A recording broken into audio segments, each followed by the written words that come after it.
Anyway, welcome to Brews, News and Dudes, where we'll be talking about brews and news and us. So, yes, this show, for all those who are new and never seen Sippy and I before, basically we do a show every week called Up, Down, Left, Right, and this will be a continuation of that, where we break down all the latest gaming news from the week, the juiciest, the fattest stories, and you can find more detailed analysis on our YouTube, which is youtube.com/Talking Boxes Network. But nonetheless, this is going to be fun, and we can let our hair down, scratch our nuts together if we so wish. Yeah, that's right. I'm throwing. That's a new one. That's breaking the mold of Twitch. Oh my god! Someone clip that. Oh my god! Oh my god! There we go. God. I needed to scratch my nuts. Oh yeah. Actually, on the juiciest, the fattest stories. On the topic of physical and physicality, just in general. So, I've been doing a different 30-day challenge every month. Yeah. 30 days gone by. Say what? 30 days have gone by. Well, so we did the planks for January, and then it was the squats for the remainder of January and February, the start of March. And March is crunches. Yeah. What I've been doing is over on my channel, in the mornings I restarted movement, my morning movement streams with fucking Nintendo Ring Fit Adventure, that thing. Well, I didn't do it this morning, so I owe 35 crunches. 35 crunchies, not crunchies. No, not crunchies. No, crunchies are like a golden honeycomb. Gorgeous. Do you know how you? You got me thinking of like oats, crunchy oats. Yeah. So if you want to make honeycomb caramel, all right, all you do is that you take butter, sugar. You don't stir the sugar because then it crystallizes.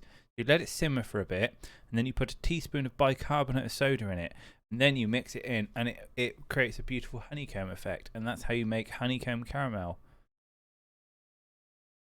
In answer to Peebs' question, fucking awesome and way more of a workout than I ever would have expected. Oh my god. Well, yeah. Look at him. Like, he's so fit. I'm not even like playing around. Like that shit. Part of it is like I do insanity off stream before I do the Ring Fit Adventure, but the insanity is like mostly cardio, and then Ring Fit Adventure is like, here, take this thing and go. I can confirm this is almost like for like. It's like watching the stream right now. It's beautiful, beautiful. Yes, I'm when I first met Sippy, he was doing Sweat with Sippy, and he made similar noises like that as well when doing one-legged kettlebell things. Oh god, yes. Yeah. Balancing. Sippy actually invented the T pose. He did the alpha T pose, which is why he balance on one leg. The shorter, lowercase T pose was what Sippy started. But anyway, great to see you, everyone. Thank you for coming on in. If you're wondering where the fuck MTAM has gone, basically MTAM has not disappeared. But for the time, while everyone is super busy, we are going to be covering lots of juicy game stuff. Gamage, because it is news for video gamers, because this is a video gaming website. Gaming, and we are good at games, and we know lots of games. But I'm glad that someone mentioned the Switch, right? Because the Switch has promised a big upgrade. Yes, the rumors circulating that they are going to go from 5 inches to 7 inches. Yes. Yes, the same thing that I've been promising my missus for the past 10 years. Hey! Oh, oh God, I want to cry now. So, yes, Nintendo is allegedly set to reveal a new model of the Nintendo Switch with a bigger Samsung OLED display later this year that will be able to output 4K ultra high definition graphics when in docked mode. Nintendo is planning to unveil the new model in hopes that a larger touchscreen can prop up demand in time for the holidays. Samsung Display Co. will still mass production of 7-inch 720p resolution OLED monitors those 2021 with an initial monthly target of under 1 million units. These displays will be sent to assemblers in July. For reference, the current Switch model features a 6.2 inches, 720p screen. The screen would look extended. So, my understanding, right? Okay, this is very simple. What they got 6.2 inches. They're going to upgrade to 7 inches. They're going to have 4K support, right, for their games. So, is it? I would have to presume that they're gonna. It's going to be a beefier Switch. Is that right? Is that your presumption? That is my presumption. I like the big thing that's been like floating around on Twitter when the announcement was made was, of course, like the Nintendo Super Switch or the Super Nintendo Switch or something along those lines, because that's the progression, right? Yeah. Also, I saw Switch D4, which made me like, Switch D4. What's great? I also saw the Switch, SWIITCH. So a lot of people making a lot of wonderful puns for this upgraded Switch. I'd see it less like a full, NES to SNES or SNES to 64 or any of those upgrades. I'd see it more like, the PlayStation 4 to the PS4 Pro. That kind of thing. So it's a little bit beefier and it's more upgraded, but it's not a full upgrade, because you also have to remember, like, Nintendo has been off year with like moving forward generations. They've been like off a year or two, and they haven't been aligned with like Xbox or PlayStation for a while because they just don't care. They realize they don't need to fucking care. No, I gotta tip my hat to them, but for a for a company with, is it fair to say they haven't got that many kind of like unique, distinct IPs, right? I mean, okay, they've got a lot of games and stuff, etc.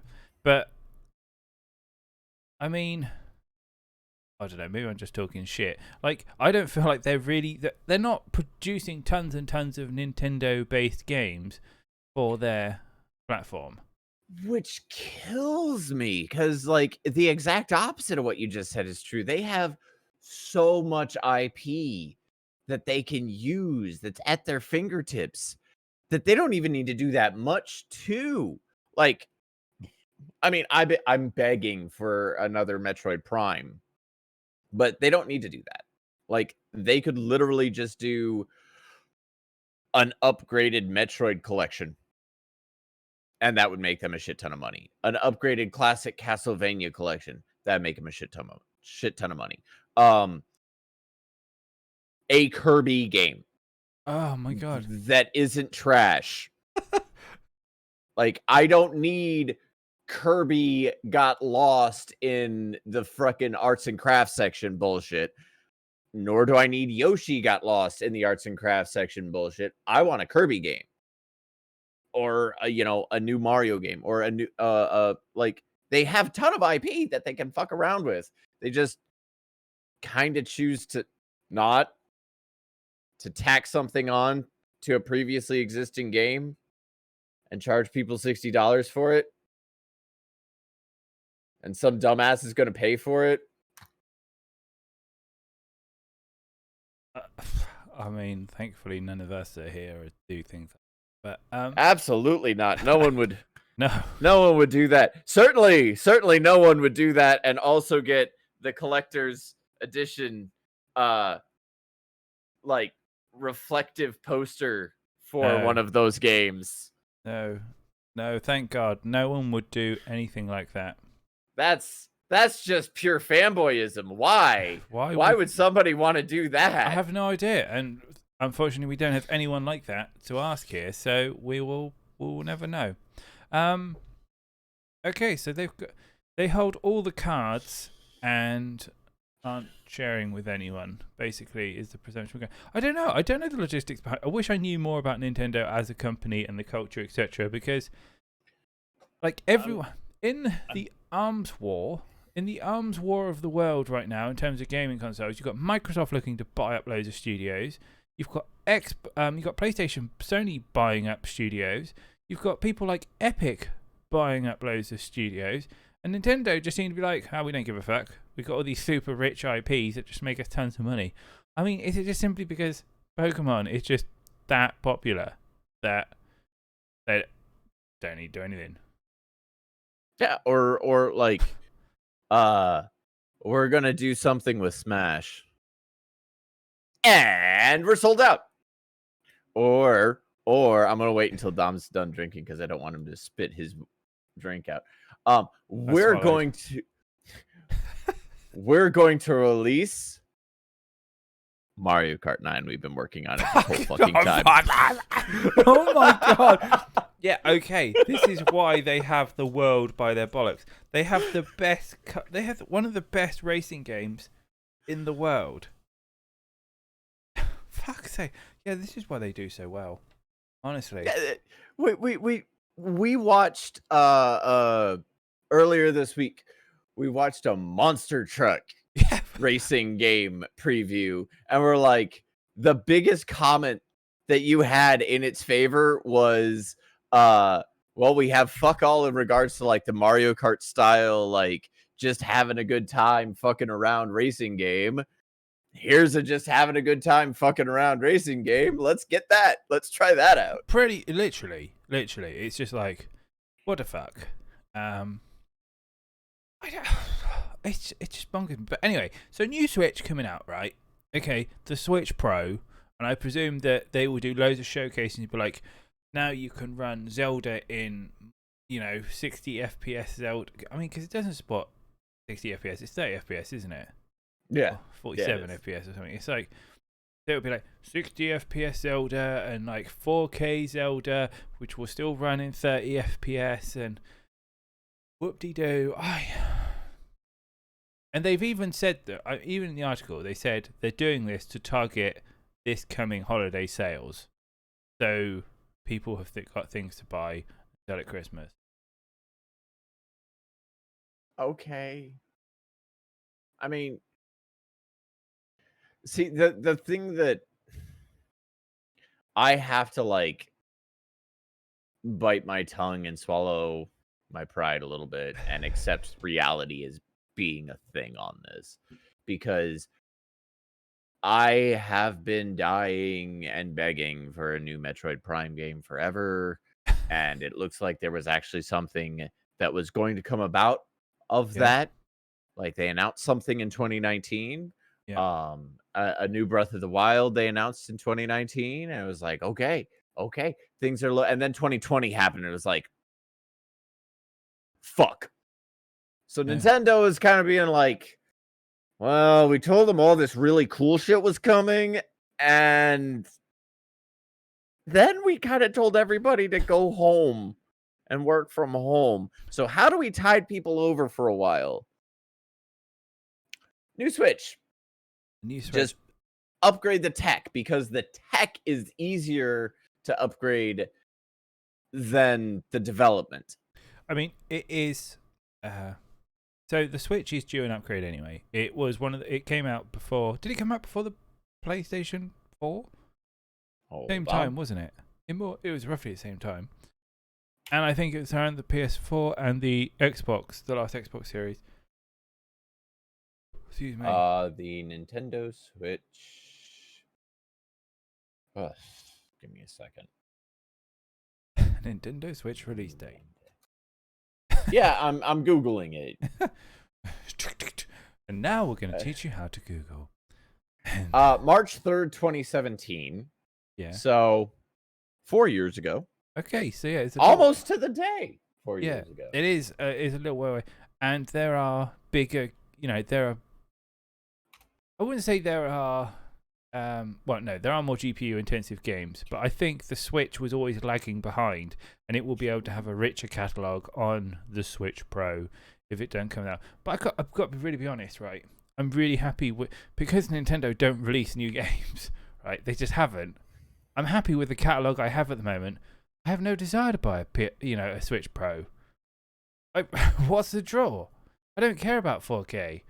I don't really feel that 4K Zelda will be like.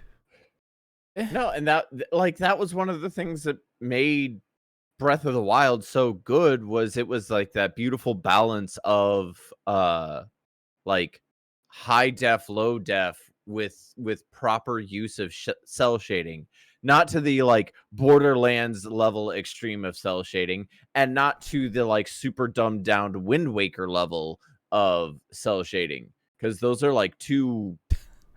No, I mean, they both are beautiful games Yeah. at the time of release, but those are the extremes that you got is like heavy outlining of everything for cell shading. And that's your Borderlands style, or zero outlines of anything.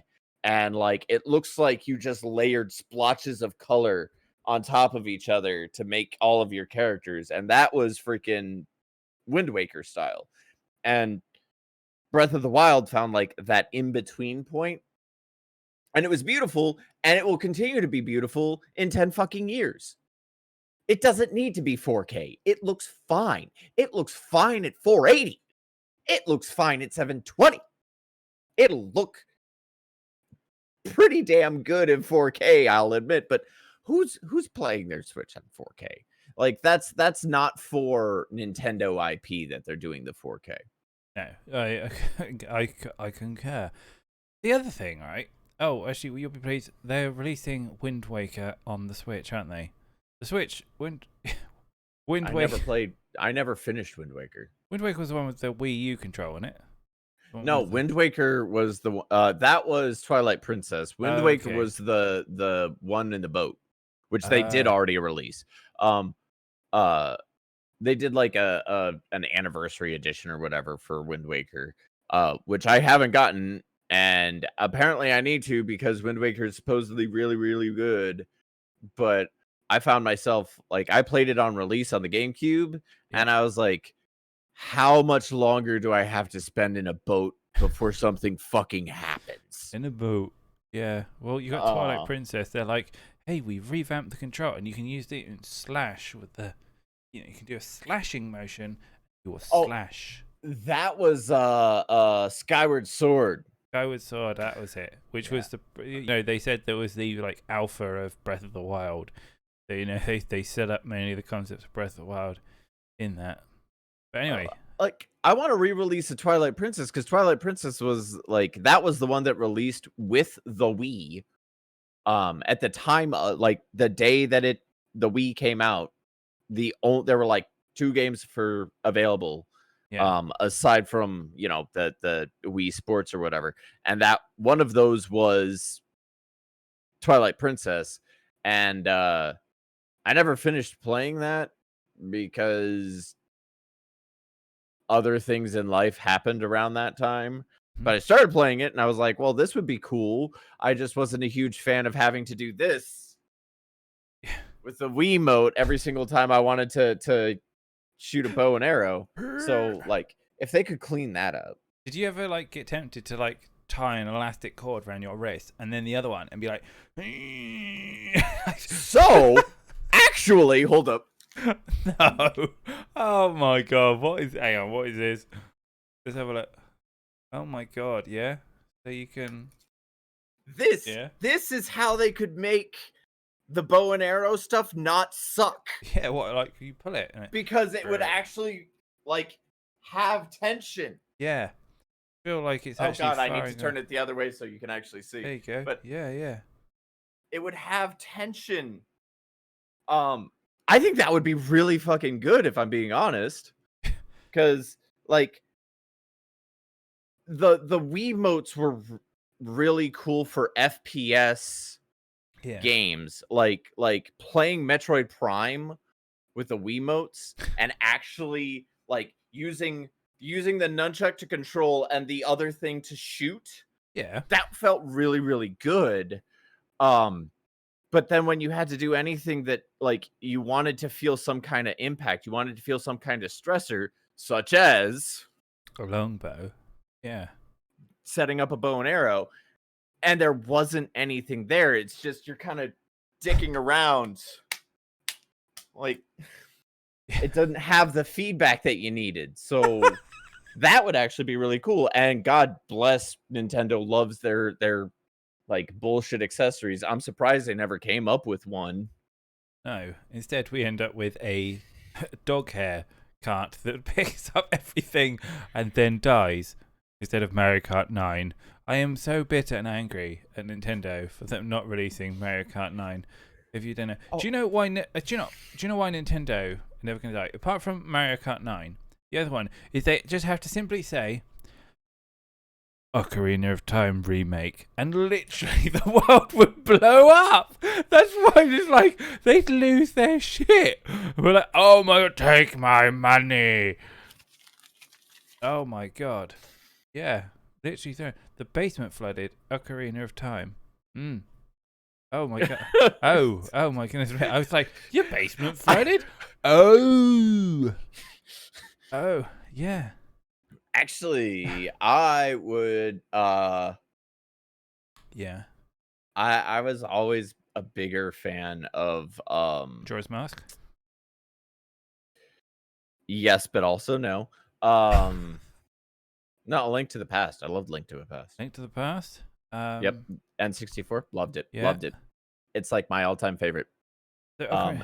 I wasn't really a fan of any of the 3D Legends of Zelda until Breath of the Wild. I really wanted to give Twilight Princess more of a chance, but I got so fucking tired of the stupid bow mechanic. Bow mechanic. Okay. All right.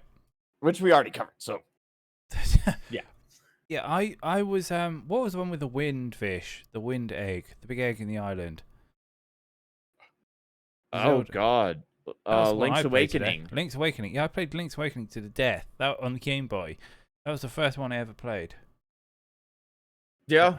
Yeah, that was I think that they did a remaster remake of that one too. Yeah. Yeah, they did. That's very true. They're not that old that they did that one. Yeah. Oh man. But yeah, there you have it. So Nintendo, the gaming industry's one of the biggest fiends of the gaming industry. Like, oh man, holding all the cards. Anyway, moving on. Quick side note, just to let everyone attention. Tippy, brace yourself. Okay, this may come as a shock. Okay, I'm sorry, everyone. Can we moment of seriousness, please? I am sad to announce, everyone, but the Artifacts development has been discontinued by Valve. I know. I didn't realize it was still going. I was about to say what? Yeah. So Artifact that were just completely so they've stopped doing the development for it today. Apparently things went from bad from worse because when it originally came out, right, and they had that whole kind of like you bought the cards from the auction house stuff. I'm still really bitter about that game because I enjoyed the game and I bought loads of cards for the game, right? Bought loads of cards. I watched you play that game. Yeah, I did. And then I listened to you defend that game.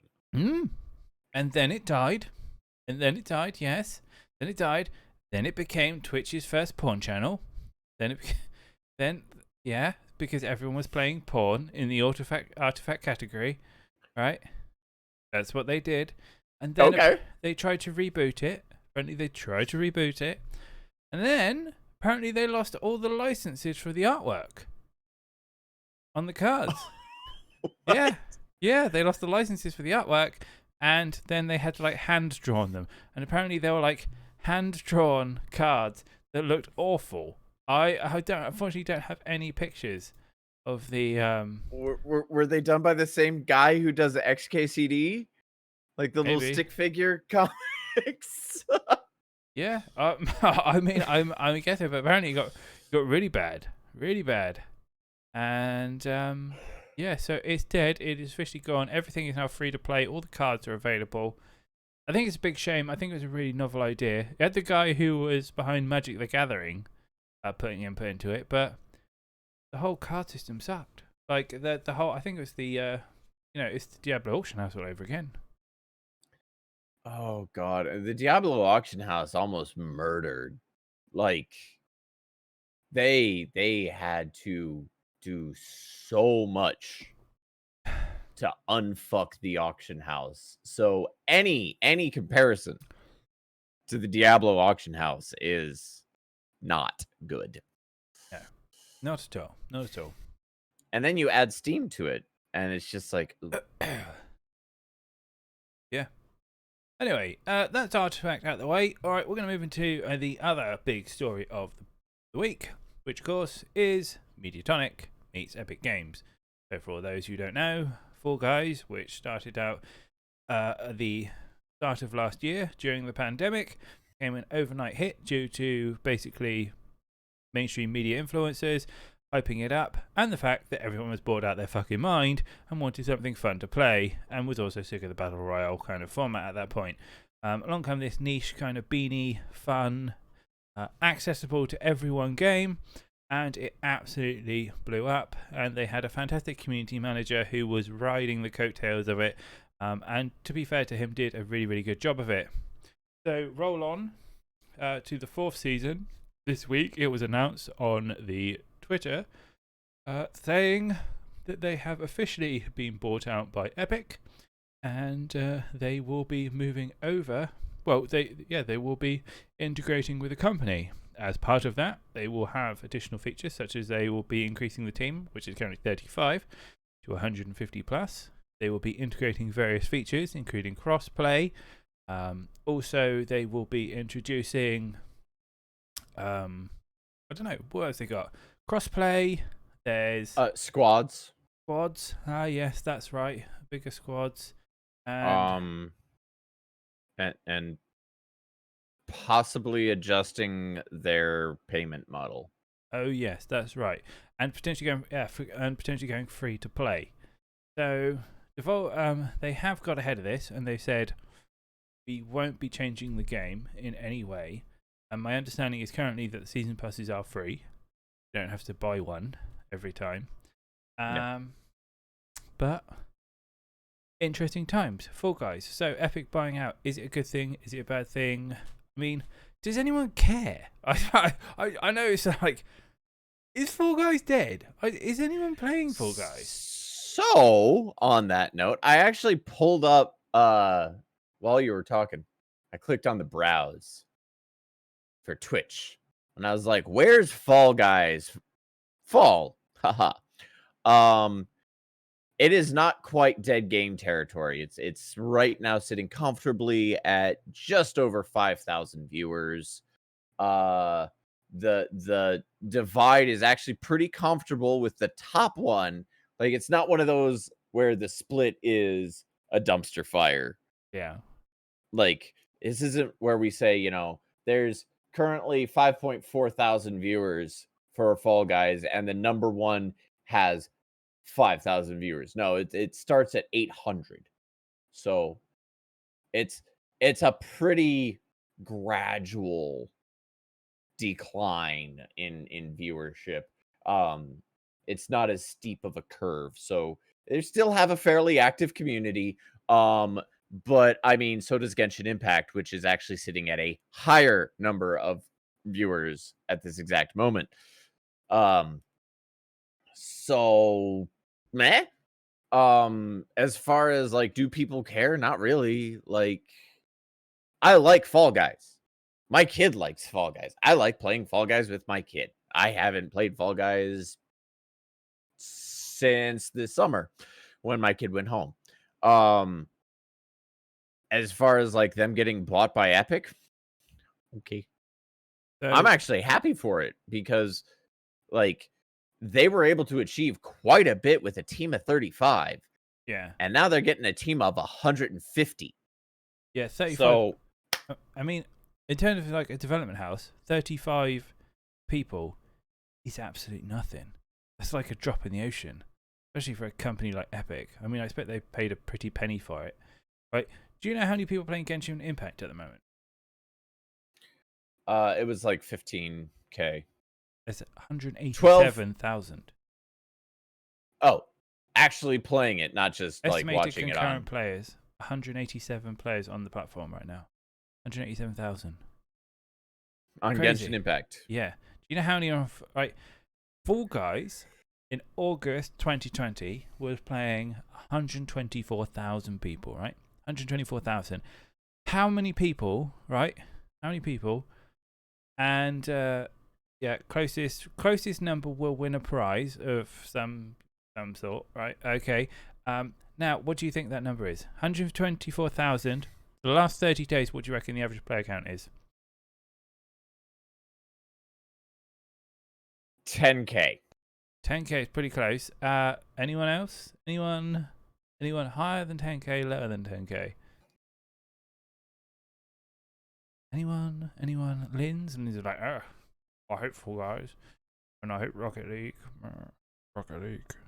I hate games that make people be friends. Yeah.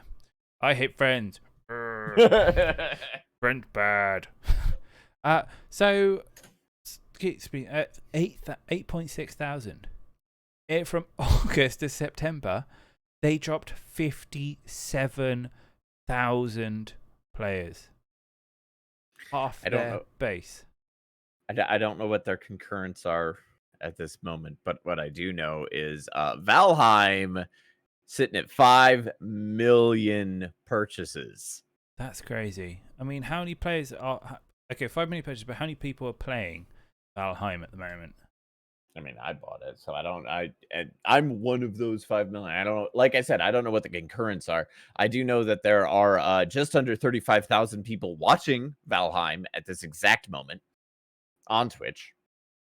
I mean, we need to go through and finish off our Valheim playthrough, because I feel like it's a great game that I want to do offline. I was offline. Apparently, yeah, in the last 290,000 people playing Valheim at the moment. So Valheim has more concurrent players currently than both Genshin and Fall Guys put together. That makes me happy because I like Valheim a lot more. Yeah, Valheim is great. So I don't know where. Well, I have a suspicion where Fall Guys went wrong, and it was my it's like, so in the first, from August to September of 2020, they lost 50% of their player base, and I think it's probably dropped even further than that. I think they're up in like 400,000 or something. Then in the next month, they dropped by 60%, then 51%, and then after that hemorrhage, I think in December they released season 2, and then it started going 18, 20%, 3%, and I think that was when they released the season 3 stuff. And I really I think this was their biggest mistake. Like, they have a game with all these skins and stuff. How long were we playing season 1 for? It was a long time. I don't know. It felt like forever. Yeah. And like, I didn't even stay on for as long as like, I had fallen off by the time they introduced Big Yeetus, that big fuck off hammer that just randomly appeared. I think that was one of the things, though, is like, how long was I playing before the first truly new feature was added? Now, I will admit that growing pains the first few months, they were doing a lot of cleanup. They were doing a lot of fixing with like their anti-cheat stuff, and that was great. And they did a lot of quality of life stuff. But the first like actual, here is some kind of update, I had stopped playing before it actually happened. Okay. So yeah, I feel like we played the game forever before there was anything beyond like minor quality of life. And I'm not saying that like minor quality of life shit is unimportant, because it is, but when you're having what is a live service style game, you need to like provide pretty regular like flow of updates beyond like, look at this silly new skin that we did. Am I wrong in thinking that? No, I think you're right. I think the skins were very appealable. Like they had an appeal, and I think there was a similar sort of pattern in Twitch. People got together and they were like, we have nothing, like, well, nothing to do about. People were feeling low. They wanted to get together. They wanted to do something. It was a perfect storm. You had all these people just wanting companionship, and then this game come along, which was bright pink, squishy, made people forget about all the terrible shit that was going on in their lives at the time, and went with it. But we're playing season 1 forever. It was just what it was just, like. And, then there's the flip side problem that Fall Guys has, which is like every single aspect of the lore that they decide to like allow to become official lore is fucking terrifying, and I want nothing to do with it ever again. You mean Like, here's this beautiful, colorful, fun, silly game, and oh, by the way, all of the stuff in regards to the jelly beans is out of your worst nightmares. Like, all of the jelly beans are 6 foot tall and they eat through their feet. Yeah, I mean, pretty grim. No, this is so much nope. So, okay, well, that is all, guys. But yeah, they bought by Epic. I hope that whatever they decide to implement really does kind of boost them. I think they've picked up a real bargain. But let's move on to the next bit and piece. I was going to bring you playing Outlanders, because Outlanders is the biggest thing in terms of like looter shooter to come out of Square, but in terms of like enter the universe of looter shooters. I think the last major one that we saw, if we ignore any Destiny updates, was probably Borderlands 3. Sure. The last one that got any decent amount of footing, yeah. Yeah, Borderlands 3. One could argue that I mean, technically you had Anthem in there somewhere, but nobody gives a shit about Anthem. So I'd say that this is the biggest, like, worth a damn one since Borderlands 3. And if you're trying to find footage, I'm pretty sure that I highlighted. Yeah, no, I had it. Oh my goodness me. Thank you very much. So brief interlude there on our discussion on this fantastic show. Thank you very much for the raid there. Thank you. Welcome on in. Thank you very much. Welcome to Brews, News and Dudes. It is great to see you. Sippy is running off to get something. What do you get? What is it? Beans? Oh, it's a beer. There we go. Oh, it's a bit, not beans. It's a beer. Anyway, welcome on in. The beans are right here. They're always right here. The beans are ready. Anyway, welcome in. Lovely to meet you. Thank you very much for that very kind raid. That is absolutely awesome of you. But yes, so we're discussing Outlanders. The last looter shooter to come out was Borderlands 3. They really got any presents aside Destiny 2. No, Destiny. It is Destiny 2. Yeah. So, Mississippi, as the player of the campaign, I have various questions. I am looking to buy this potential title. So, let's start off with the story. So, how did it go with you? Did it grip you? Tell us your feelings about the little tidbit of a taster that you got. Did it whet your appetite for more? Yes, but oof, it took a while. So what I do, for anyone who is unfamiliar, what I do is every Sunday I have a series right here on Talking Boxes Network called Sippy's First Drink. I play upcoming or new to me games for 30 to 60 minutes a pop. The issue with that is sometimes I get demos that are shorter than 30 minutes.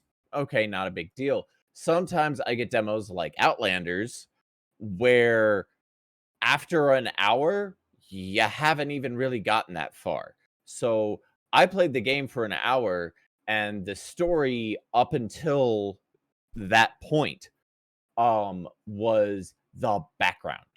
It was the X number of years in the past shit. So what I was getting was when the Outriders initially landed on this planet, and they were doing their initial like research for the area, and trying to determine whether or not the humans, the last of the humans that are up in orbit, should come down to the planet. Um, you and your group of Outriders find out that no, they absolutely shouldn't, and there's some asshole who's just like, "Oh, too late. I already told them to launch the pods." And so you try to like catch up with him and get him to renege on that, to tell everybody to no, don't release the pods, stay up in orbit. We need to find a different planet. And he's like, "Too late. Ha ha ha. It's still happening." So you shoot him in the face because of course you do. And then next thing you know, you go into cryo sleep. That took me an hour. Okay. It was gripping. Like I'm like breezing over everything. The downside is up until the end of that, you're a normal ass human doing normal ass human things. Some of the issues that I did find is it's made by People Can Fly. These are the Gears of War guys. They love their chest high walls. They love their freaking cover mechanics. I think that their cover mechanics are kind of trash. The way that you grab onto a chest high wall and just love on that chest high wall, and you can't unglue yourself from the chest high wall when you really want to. So it's, in my opinion, just better not to even bother with the cover. Yeah. Just run around it, run and gun, you'll heal. It's fine. But by the time you get to the point where big epic storm hits and you get infused with the powers that are like the big draw, the magical part of this looty shooty business. By the time you get that, my hour was up. So I chose my class, which was the pyromancer, and was like, and that's my 1 hour alarm. So I kind of want to go back to it just so that I can like start to get a feel for the magic mechanics, because those are actually really, really interesting to me too. Basically, instead of like Gears of War, where you hid behind your chest high wall and you suckled on your thumb and your health slowly came back because thumb is delicious. I have no better way of describing it. I'm sorry. No, I'm Right. not. Okay. Yes. Sucking on your It- yes. yeah. So instead of that, you gain health back through aggression. Oh. So like you have kind of a rogue style character. I can't remember like all of the characters' names. I just remember the pyromancer. The pyromancer, the technomancer, and there's like two other classes, but you have like a rogue-ish character who it you have a rogue, you have a tank, you have a technomancer and a pyromancer. So the tank, he regains health by being a fucking tank and just getting up in people's faces. He has a geo. He uses geo abilities. It uses geo abilities. And like being right up and using melee and just basically monkey stomping the enemy. That's how you get regain health. The rogue character is quote unquote hit and run. So like you can bend time and you can disappear. So the way that they regain health is by poofing in and out of existence and stabbing people in the throat and then disappearing. It's very Dishonored style gameplay with the rogue character. Pyromancer is the only mid-range character, and the way that they get stuff back is by tagging enemies and hitting them with elemental damage, or hitting them at mid range with pyro affected rounds. And then your technomancer is your ranged character. And they get health back through sniping or through the use of their, like, they can build drones and stuff like that. So aggression is the key to regaining health as opposed to just hiding. And I think that's really, really cool conceptually. The only big issue that I had with the game overall in the hour of time that I had with it was, number one, I restricted myself too much with my time restriction, and number two, chest high walls can be fucked. Okay. So, all right. So, got the story. You were a little bit gripped and it enticed you to play some more. So, how did you feel about it being a? So, and my criticism of this is it being literally a Gears clone with mixed in with Destiny, because when I was going through some streams and I was like, I get an idea of what it, and I had a look and I loaded it up and I was like, fuck, I've loaded the wrong stream. I'm in the Destiny 2. I was like, what? Why is this Destiny 2? And then I looked at the UI and I was like, holy fuck. I was like, the UI literally looks like it's been ripped from Destiny 2. And then you're playing a reskin of Gears of War. Like, how did that make you feel? Did you care? I mean, like, is it good to have the fact that it's got like both of those systems? It's comfortable, I would say, because like I didn't play much Destiny 2. I played I think I played a little bit with you, and that was it. Like, and I think I played during like a freebie weekend or something like that, and I enjoyed my time in Destiny 2, but it was like the UI from Destiny in general. I would say there's a lot of games that just kind of have that. It's not bland, it's familiar, and it's comfortable UI. So, like, Destiny has it, Gears kinda sorta has it in the later games, Warframe has it, uh, I wouldn't say that, like, COD or them has it. COD and, like, those kinda, American good guys shoot other colored bad guys kind of games, um those all have a similar UI to one another, but like the third person ones, the pull out third person looty shooty ones. What was that one that we played that totally wasn't political? That was absolutely political. It was a Ubisoft one. Oh, The Division. Yeah, The Division. They had a similar UI. It was just like less sci-fi.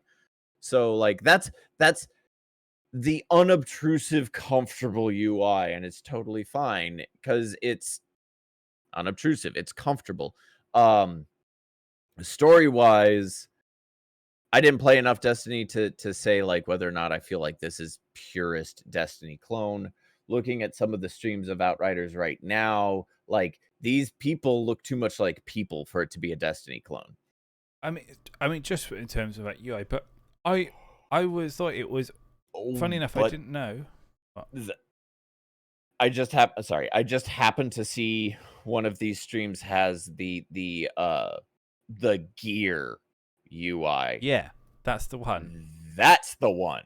Yeah. Holy crap, that is like a purist clone. I thought you meant like the while you are in game action. No, I mean like literally UI. You're like menuing UI. Yeah.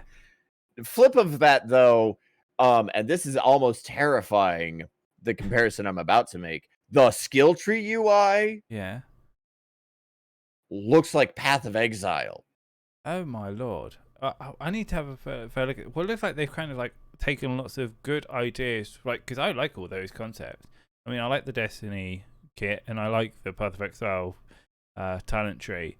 But yeah, I'm glad you mentioned that it was made by the Gears of War team, because it feels like a Gears of War clone. And I honestly, I think it must be built on the Gears. What was the last Gears that we had? Gears 5? Yeah. Yeah. So I know Gear 6 is in the works. This is. I just dropped you a screenshot of the. Oh, cool. I'll have a look in a little bit. Because it's not as bad. Like it's not as bad / good as the Path of Exile skill tree. Because the Path of Exile skill tree, the best thing about that is any class can be any other class. This is more like the branching paths of any single class are branching. So many branches. Tons Oh, of I see what you mean branches. now. Yeah. So go to this. Interesting. So, okay, there we have it. I mean, So, I right, might legitimately purchase and play this. okay, so that this is my next question. Okay, so we've got it a bit cloney. It's got a story that kind of kept your interest up. Very Gears like. Are you going to purchase this? Is it enough to pick it up and play it and get enjoyability and replayability out of? See, that's like part of me wants to be like, maybe yeah, but this, much like any other even remotely halfway decent looty shooty bang bang game, um if I don't have friends who are playing it, then I don't want to fucking play it. Like, I can enjoy me some Borderlands 1 and a little bit of Borderlands 2, but I can't even imagine playing Borderlands 3 solo. I just can't. I cannot imagine trying to play Destiny by myself at all. No, Uh, I don't think that I could play Outriders by myself. I Like, I agree. would want to like push the story forward a little bit on my own because Dom likes to skip the story bits. I don't skip every story bit. I sometimes the looter shooter. I'm there to look at shiny floor. Okay. He needs to get his incremental number mover to move more incrementally. All right. Okay. Well, there we have it. That is Sippy's review of Outriders. And I think we're going to wrap it up there. So thank you everyone who's come along for our brand new show. It is short and sweet. This is Brews News and Dudes. We will be back next week with more gamey discussions and stuff. We'll be covering most of the major stories that have come out. If you are interested in gaming news, we cover just about every major gaming story that comes out throughout the week. You can find that on our YouTube channel at youtube.com/talkingboxesnetwork. But yeah, thank you to everyone who came along. Thank you very much to XDR TV for that raid. That was very, very kind of you. And if you are enjoying it, then let us know. Do subscribe to the channel. To the YouTube channel. Do check our Discord out. We have all our updates there when we're going live. We run a whole plethora of gaming news specific shows. Me and Sippy have been doing this for a very, very long time, and we keep our fingers on the pulse and heartbeat of most major gaming news industry stuff. So you want to stay up to date, we are the people to let you know about it. And as always, thank you very much for your support. But before we go, Tippy, what's going on for the rest of the week? Well, I'm not sure what exactly is going to go on for tomorrow. I was talking more Outriders, and now I might play some more Outriders. On Sunday, I might actually push myself beyond. I might do a revisit during Sippy's first drink, but Sippy's first drink is on Sunday. As I said, that's 30 to 60 minutes of a number of games. This week I have Starbase Startopia, Tiny Shot, Rogue Hero Ruins of Tassos, and I think that I might be doing a post-release post-mortem for Loop Hero and a post-intro early pyro of Outriders. We'll see how time plays out for that. Oh, excellent. All right, well, thank you very much. I can also tell you that we have something rather special coming up in the mix. It will be on a Friday. We will be doing It Takes Two with myself and Sippy, and we will be doing an extended stream of that. So get yourself excited. It's going to be lots of fun. We're going to try and do lots of the giveaways and have lots of fun, and we're going to try and complete it in a good session. So, get excited for it.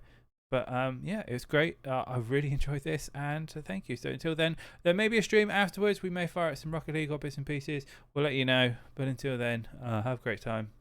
Bye-bye. Bye.